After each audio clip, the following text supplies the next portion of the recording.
know, some Rambo shit. Moat Vepr 4500 rounds behind us. Paul almost there. Welcome back to the program. It's always a pleasure to have you. And guys, for your information, it's always hard for us to work out the schedules and everything. We do have lives outside the union, but Paul is back. Winter just shed on us all over with the white shed and the temperatures dropping down. But we managed to push to the 4,500 rounds. Paul, you had the one malfunction in a very cool setup when you're doing a Rambo shit.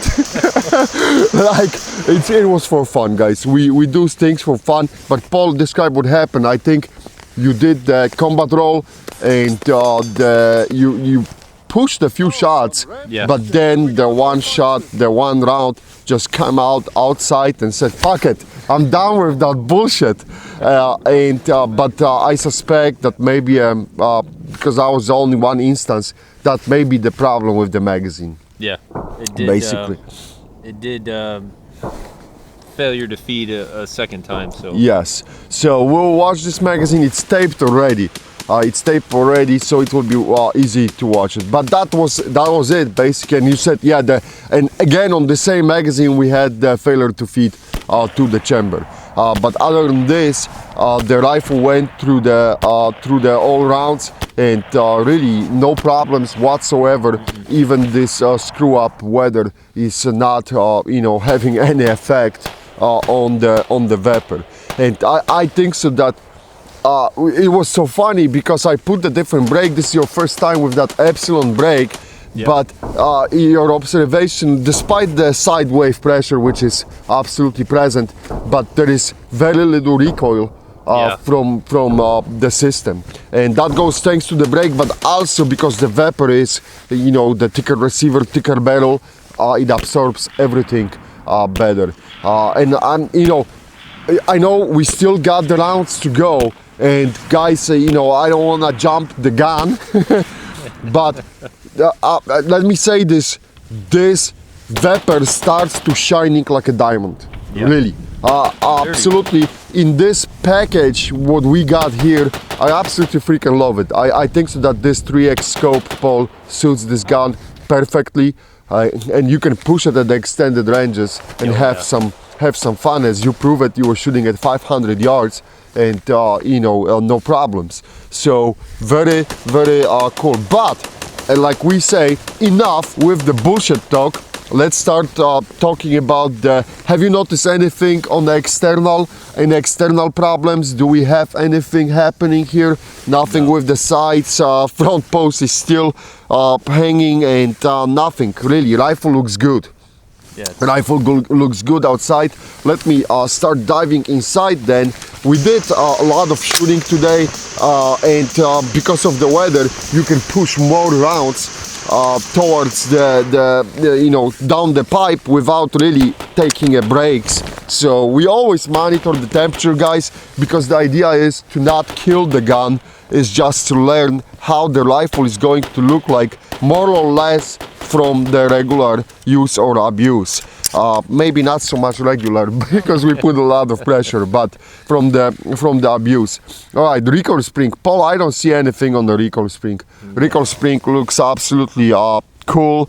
All that moisture, guys, this is not from the oil, this is from the snow. Yeah. Because we had the rifle in the snow and everything, so it's just getting into the receiver. That's a normal way how the things are happening. All right.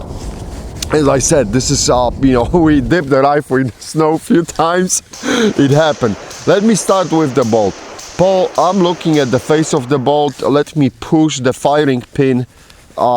Nothing, really. And I don't see any deformations on the firing pin. Nope. Everything is looking good. The ejector claw, Jesus, this rifle ejects the rounds like crazy. Oh, like this, it goes easy 20 freaking yards. Up in the air, very healthy ejection, okay? And this is so cool because the really recoil impulse, normally you would say it's overgassed, but the recoil impulse, it's not that bad. I don't feel this rifle to be overgassed, but going back to the bolt, everything is looking good. I don't see anything and as always we'll take a pictures so you guys can see it. Okay, let me see the rear of the bolt, and especially that tail. Paul, this is looking healthy. Look, that's not deformation.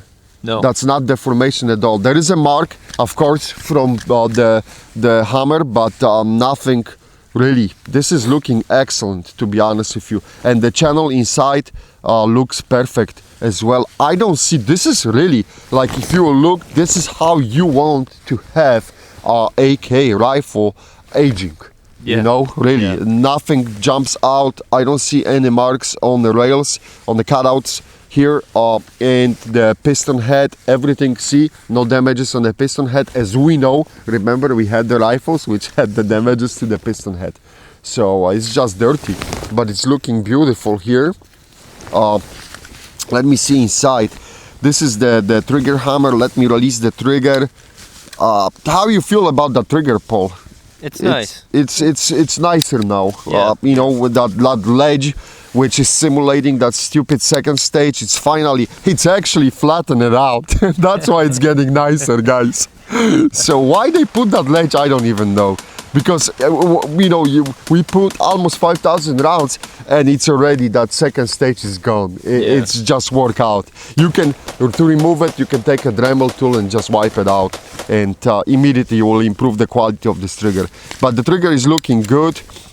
Nothing, you see the just wear out marks, but that's normal from the, you know, banging. See that the trigger hammer goes down and plows.